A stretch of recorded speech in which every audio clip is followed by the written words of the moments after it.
beyond belief. Fact or fiction? Hosted by Jonathan Frakes. Tonight, your challenge is to separate what is true from what is false. 5 stories, some real, some fake. Can you judge which are fact and which are fiction? To find out, you must enter a world of both truth and deception, a world that is beyond belief.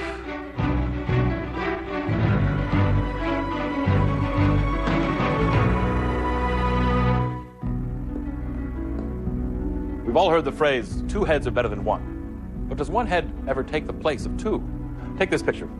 The only head in sight belongs to former First Lady, Lady Bird Johnson. But whose body does her head belong to? The lady on the left or the one on the right? This is an object lesson for judging our stories tonight. Where the real truth lies may remain a mystery. You'll find out which stories are true and which are false at the end of the show. As you may know, it's a difficult challenge. But we thought you'd appreciate a heads up. Do you have a favorite hiding place for money or valuables? Some people use ordinary household items like these. Some more ingenious methods, like this hollowed-out book. And some put their trust in more secure objects strong enough to withstand flood, fire, even earthquakes. Dirk Sidwell has recently married Cassie Youngston. He's heard that her late husband kept his fortune hidden in a box like this. Oh, don't get Dirk wrong. He's a completely devoted husband. Completely devoted to finding the cash.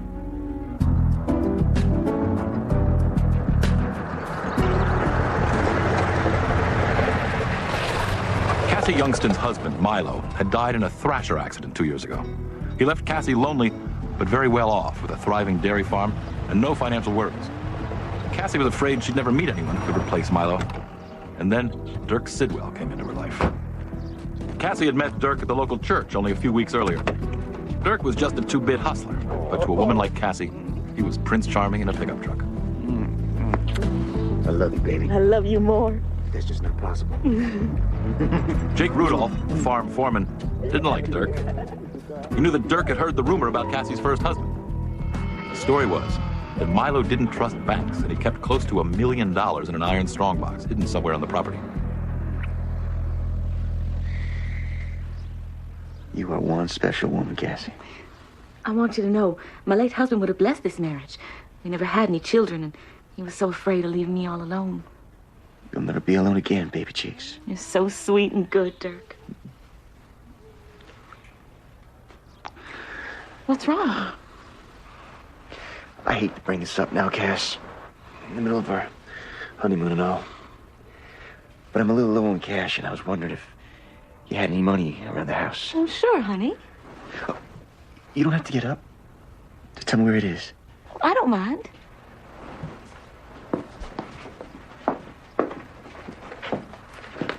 Is 20 enough? Sure. That'll be fine. I feel bad having to ask you for this. I want you to know I'm going to earn my keep around here. I already talked to my foreman, Jake, about teaching you the dairy business. You can start tomorrow. Cassie, I am really looking forward to learning everything there is to know about the farm.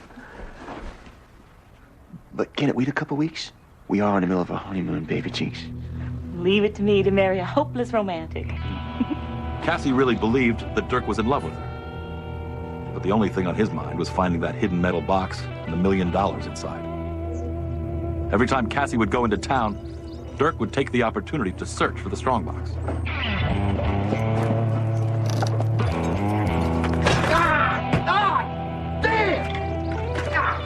Dirk had been looking for over a week, and he was getting frustrated.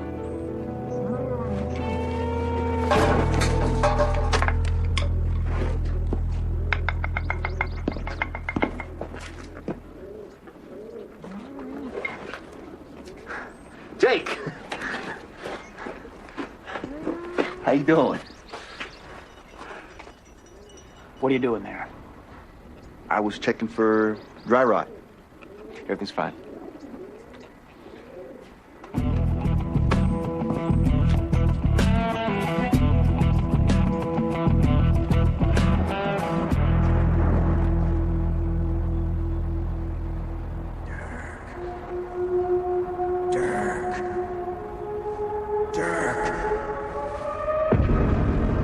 I'm here to help. help you.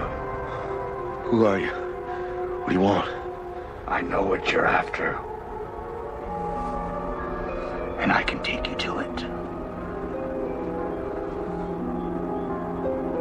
Follow me if you want the money.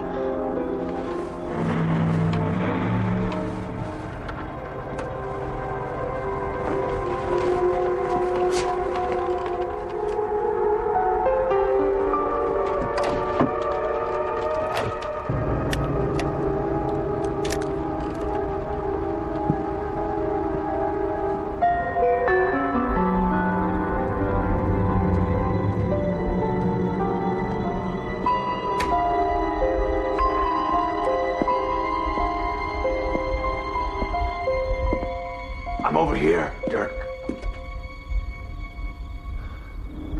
Okay. Where's the strongbox? That's all you care about. Who are you? I'm Milo Youngston. And I want you to leave my casa alone. Yeah, right. I know who you are, pal, or what you're up to. Milo Youngston's dead. Now, if you know where the strongbox is, you better tell me.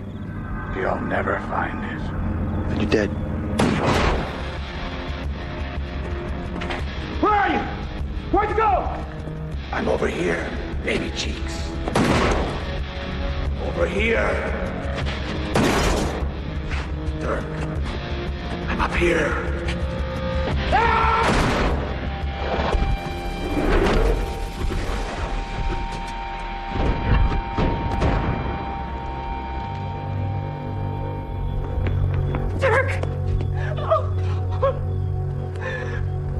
Don't cry, Cass.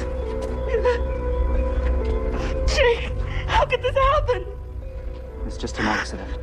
That's all. In time, Cassie Youngston learned that all Dirk Sidwell really wanted was her money. But Dirk was chasing an empty dream. Unlike her first husband, Milo, Cassie did believe in banks. And right after Milo died, she removed the $1 million from the strongbox and put it directly into her mutual fund account. Who was it that led Dirk to his untimely demise? Was it really the ghost of Cassie's late first husband? If not, then who led Dirk into the barn that night? Did the foreman Jake have something to do with all this?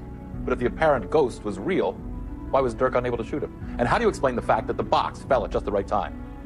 Is this story of greed based on reality for all to see? Or have we stashed the truth away in a lockbox? We'll find out if this story is true or false at the end of our show. Next, 3 girls solve a frightening mystery on Beyond Belief, fact or fiction. Let me show you a picture. Study it for a few moments. Now, how reliable an eyewitness would you make? What color were the man's eyes? What about his hair? How long was his hair? Did he have any identifying scars, mustache, beard, glasses? What kind of clothes was he wearing?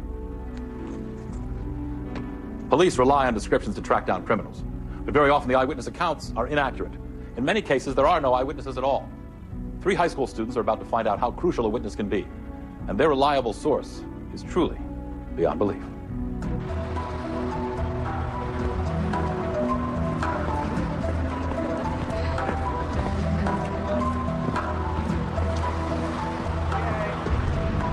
This is supposed to be better than Spirits Within or any of the sequels. Hey guys, hey, I got the pictures from the party. Cool. That's a good one of you, Rach. Oh my god, I look so fat. I should never stand next to Melissa. She looks like a model. Where is she anyways? Melissa's always late. Come on, let's go in. She can find us by following your screams.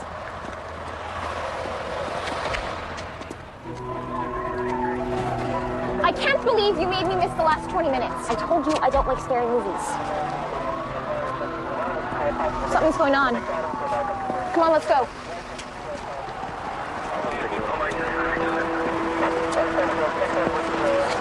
Hey, what happened? There's been a shooting. Was it a drive-by? Sometimes I see gangs around here. Did you girls see any tonight? No, we were in the movie. I'm gonna need to take your names anyway. I might have some questions for you later. Melissa. It's been 2 weeks and the police still don't know who did it. This is awful. I wish there was something we could do. I miss Melissa so much. I can't believe they haven't found anybody who saw it happen. Yeah. Seems like the only witness was poor Melissa.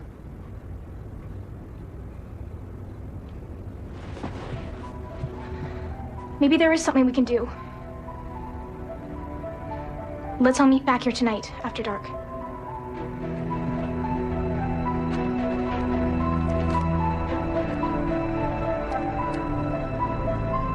We wish to summon the spirit of our friend Melissa, and ask the spirit world to allow a door to open between our dimensions. Our beloved Melissa, we ask that you commune with us and move among us. Our beloved Melissa, we ask that you commune with us and move among us. Our beloved Melissa, we ask that you commune with us and move among us.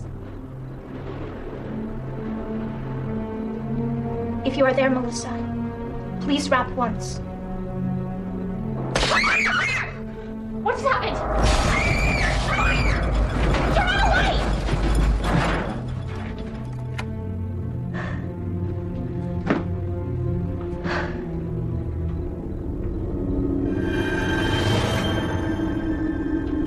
Okay, that is so not funny. What? I am doing this to help Melissa and you two are trying to scare me? I didn't write that. Me either, I swear. Then she's really here. We shouldn't have done this. I want to go. No, wait! If we summon Melissa's spirit, we're not going to abandon her now.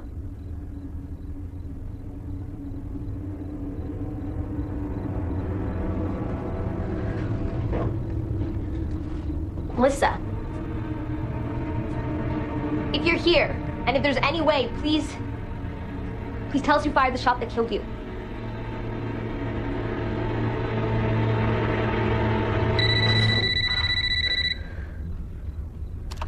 You've reached the Butlers. We're not home right now. Please leave a message after the beep. Someone on a cell phone. No, listen.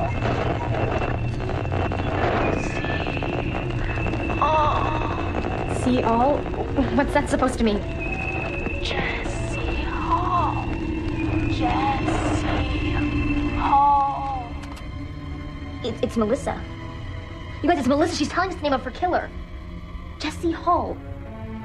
Jesse Hall, that's the guy that got kicked out of school for having a gun in his locker. Yeah, I heard he joined a gang. He even shaved his head. We've got to call the police. They're gonna think we're nuts if we say Melissa's ghost called us. I just won't give them my name. I'll say there was a witness. I just won't say it was Melissa.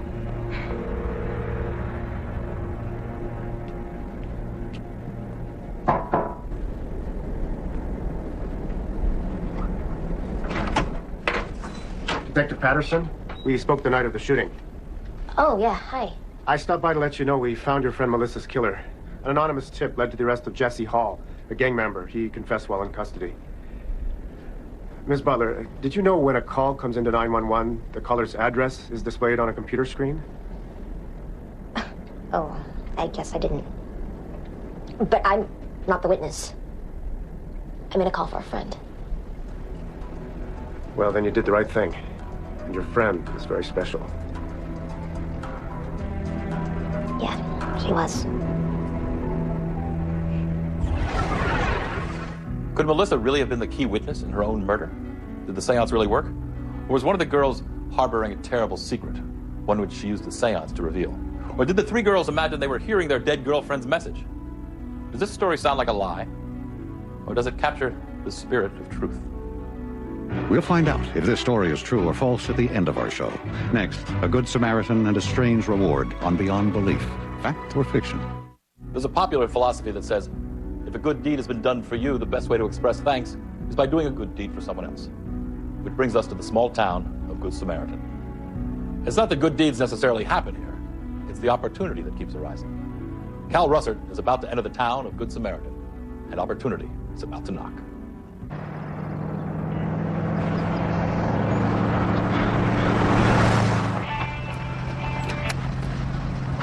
I hope he's okay. I'm sure he's fine.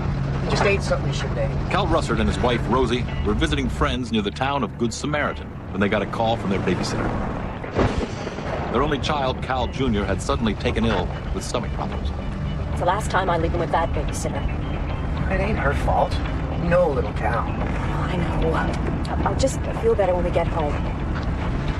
We'll be home in no time. Cal's job was driving 18-wheelers, and he knew the roads in the area like the back of his hand. What's that? Oh, Cal, it looks bad. Real bad. You wait here. Well, be careful. Cal had some basic training in first aid and life-saving techniques, but he wasn't sure he'd be able to handle this situation.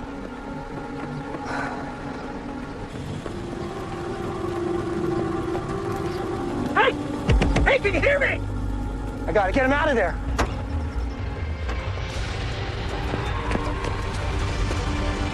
Cal, are you all right? Stay in the truck road.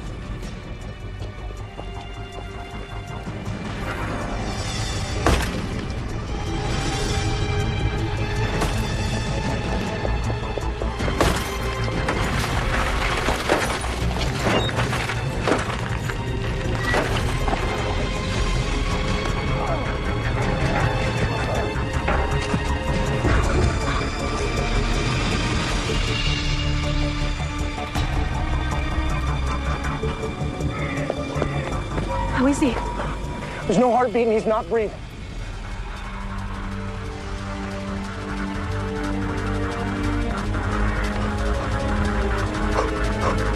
Come on!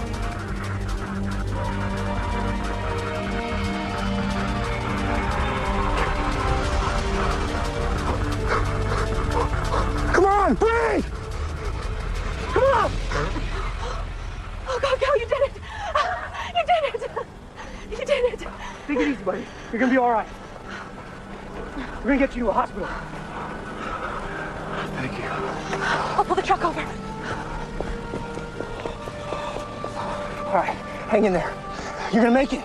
Cal Russert saved the life of Sam Singley that day on a lone stretch of road on the outskirts of the town of Good Samaritan. 5 years later, the opportunity to pay the good deed forward occurred. Sam Singley, the man who was given the gift of life through a stranger's good deed, was rushing home with his wife to tend to their sick child. Sam, what is that?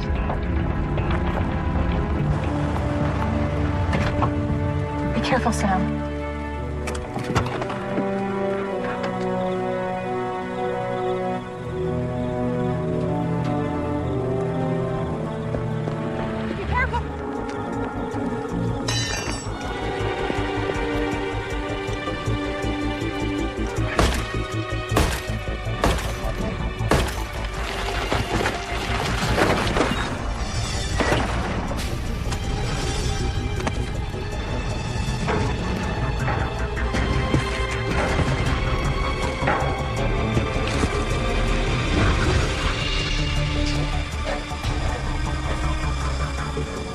It can't be.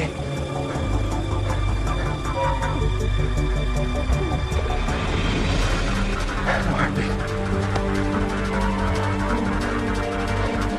It's not working.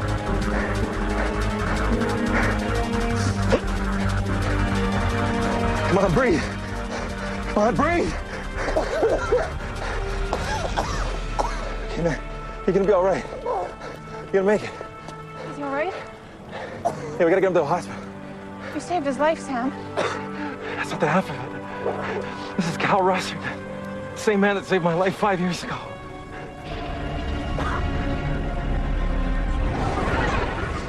Could this story be true? Could a man whose life was saved by a good Samaritan end up saving that same man's life years later? Was this simply an amazing coincidence?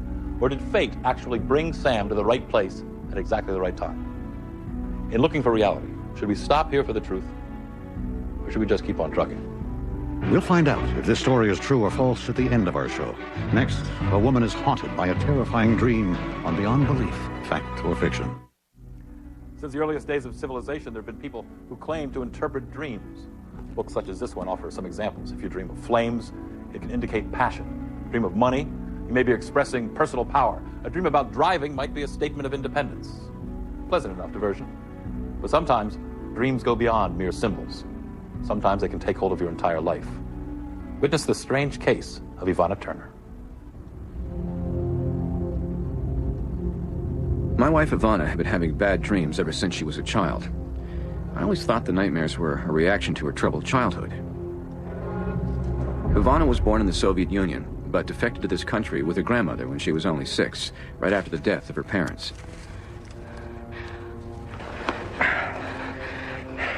I thought you said you were going to quit when you turned 30.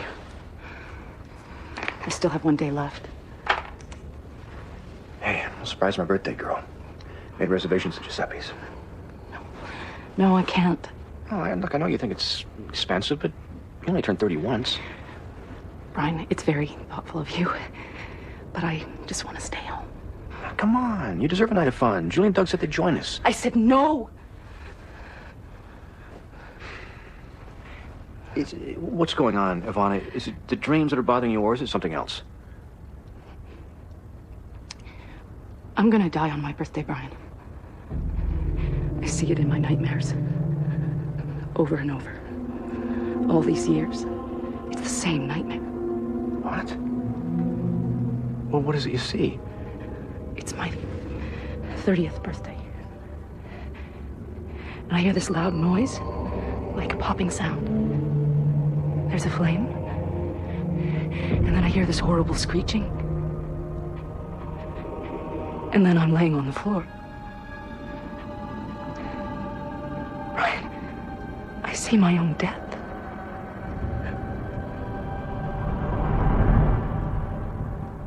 While Ivana played with her friend Julie's son, I talked to Julie. She's so good with children. Ivana was born to be a mother. I'd like to start a family right now, but Ivana's been reluctant. It's because of the nightmare, isn't it? Oh, wow, I'm glad she finally told you. She doesn't want to get pregnant because she thinks she's going to die. Brian, Ivana needs you to be understanding about this. I'm trying to be, but I'm just confused as to why a dream would upset her so much. But Ivana doesn't believe that it's just a dream. She thinks it's a premonition, just like the one she had about her parents' death. When Ivana was a child, she had a recurring nightmare that her parents were going to be killed. It happened, Brian, just like she saw it in her dreams. It was almost midnight, and we'd stayed in all night waiting for the day to end. Sorry, I can arrange better weather for your birthday. In the dream, I never saw it as a stormy night. Well, it's a good thing, right? I'm sorry I never told you sooner. I thought you'd worry or think I was crazy. Why are you so good to me? Because I love you. Honey, it's just a storm. That noise, that popping sound, I heard it in my nightmare. It's the transformer blue knocked out the lights. It can't hurt you.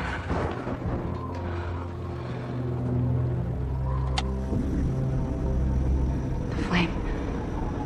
The flame was in the nightmare, too.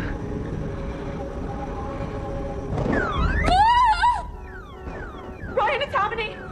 The screeching sound was in the nightmare, too. Listen to me. It's just a car alarm. The wind set it off. Okay, look. 2 minutes to midnight. And your birthday's over.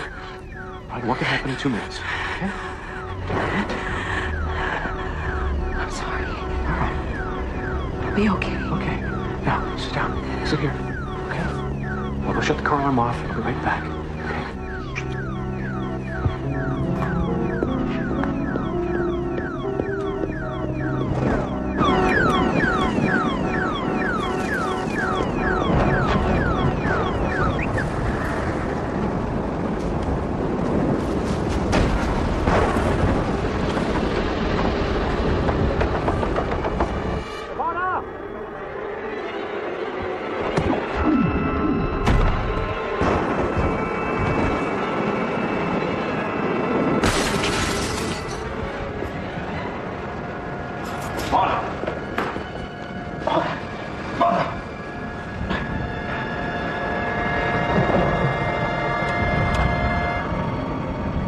Despite the bruise, Ivana survived her birthday, and her nightmare never came again.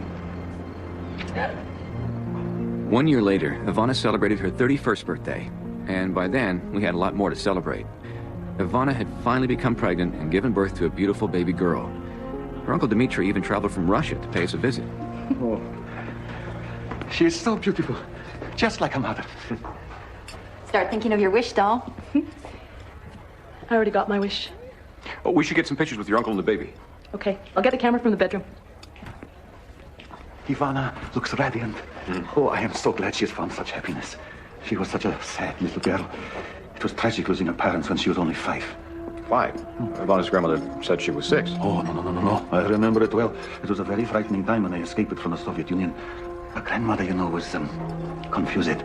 No. Ivana was 5. Then Ivana's not turning 31 today. She's only 30. Lucky fellow. Uh-huh. You get a younger wife, and you get to live a year over with her.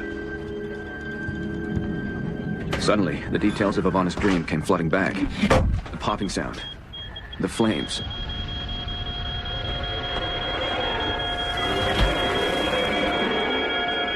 I knew I had to get to her, but it was too late. She was dead, just like in her dream. Medical reports show that Ivana Turner suffered an aneurysm, resulting in her sudden death on her 30th birthday. Was there really a curse on her life communicated through her dreams? Or did she put herself into a fatal condition? Remember, she was a smoker. Is this story of the deadly dream adorned with fact after fact? Or is it as bare as a birthday suit? We'll find out if the story is true or false at the end of our show. Next, party tricks turn to fear on Beyond Belief, fact or fiction. We all know a life of the party, somebody who lights up a room simply by walking in and putting a lampshade on their head. I know a few tricks myself. Now, don't try this at home. I've been practicing for years. Claire Netvig is a true life of the party. Her specialty lies in tricks of mental telepathy.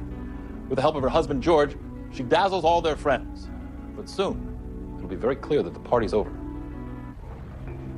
George and Claire Netvig love to entertain their friends with telekinetic tricks.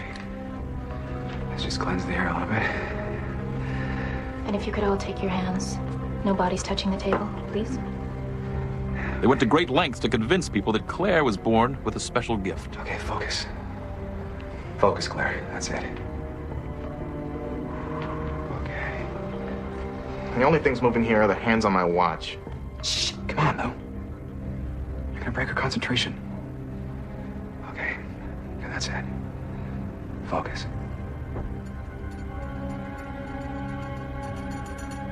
Oh, it's moving.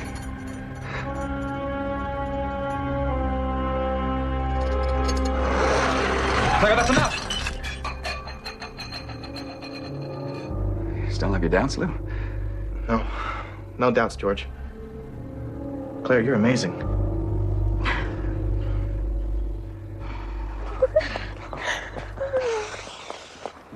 Did you see the look on Lou's face?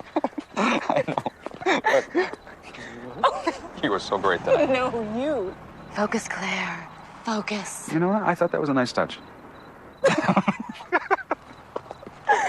Oh, it amazes me that nobody ever thinks about looking under the table. I know. They really want to believe that you were telekinetic. Oh, honey. Without your magnets, I'm nothing. Oh, we make a good team, don't we? I thought we left the light on inside. Bulb must have burned out. Yeah. That must be it.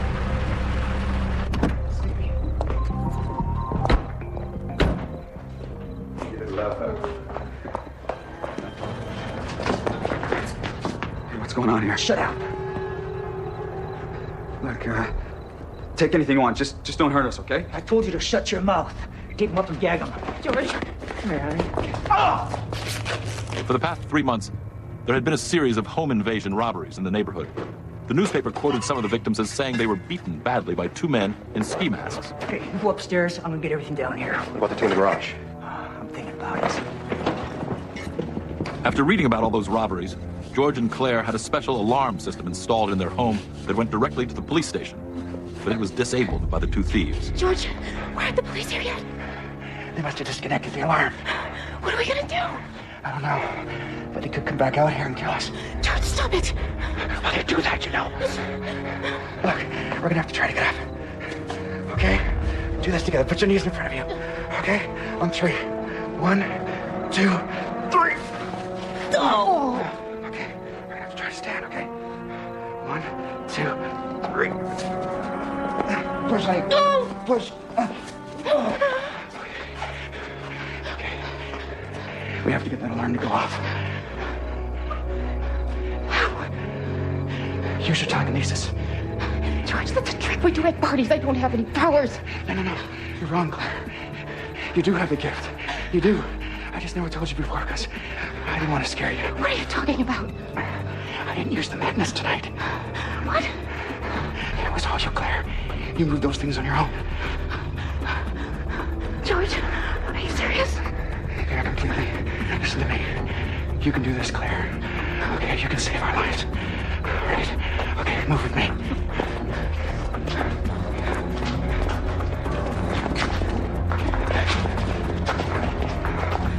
I can't do this. You can do it. You can make this happen. Focus, Claire. Focus.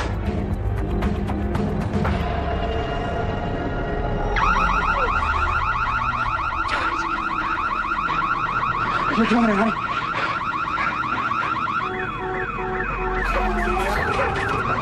What's with all the alarms? That looks so good. Feel very good.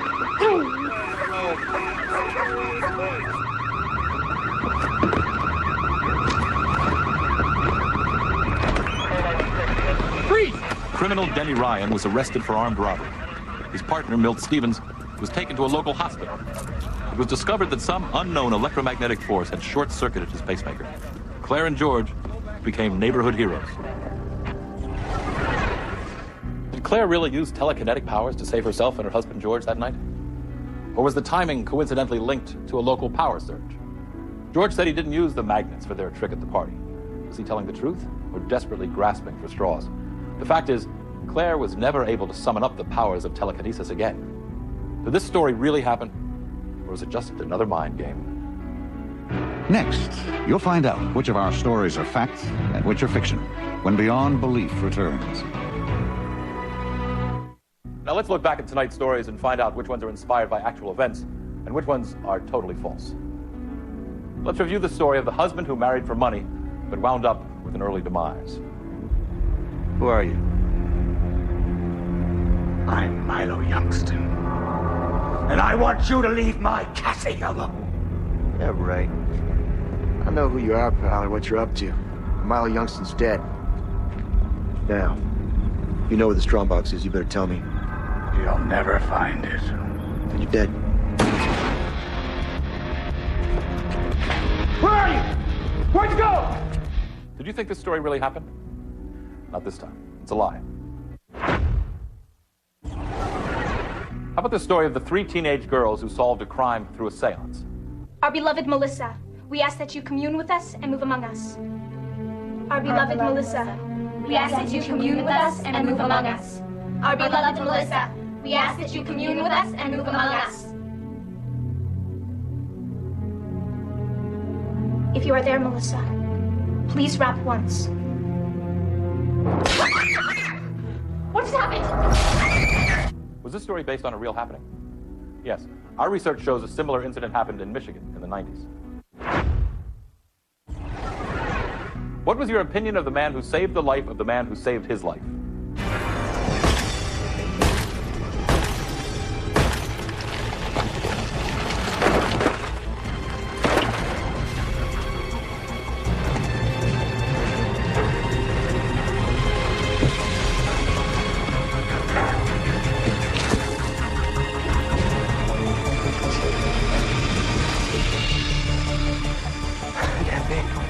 This strange story has to be fake, right?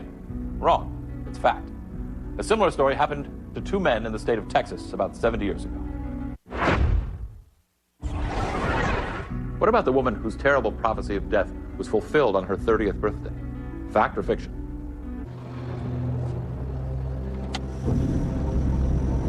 The flame. The flame was in the nightmare, too.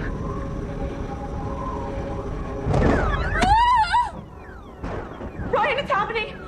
That screeching sound was in the nightmare, too. Listen to me. It's just a car alarm. The wind set it off. Hey, look. 2 minutes to midnight. And your birthday's over. What could happen in 2 minutes? Did you think we made this up? You're right. It's a fake. The woman who found out that she actually had the gift of telekinesis at just the right time. How did you judge that one? You can do this, Claire. Okay, you can save our lives. All right. Okay, move with me.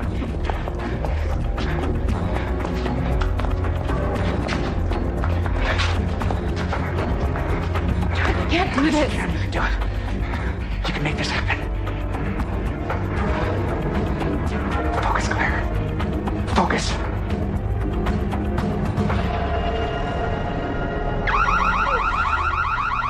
Did you think this was real? If you did, you were right. It was inspired by an event that happened to a Midwestern couple in the late 80s. So how was your judgment tonight? Were the differences between truth and lies clear-cut, or did they blend together? Can we ever say with confidence which stories are fact and which are fiction, or are we wiser to say that certain tales are just beyond belief? I'm Jonathan Frakes.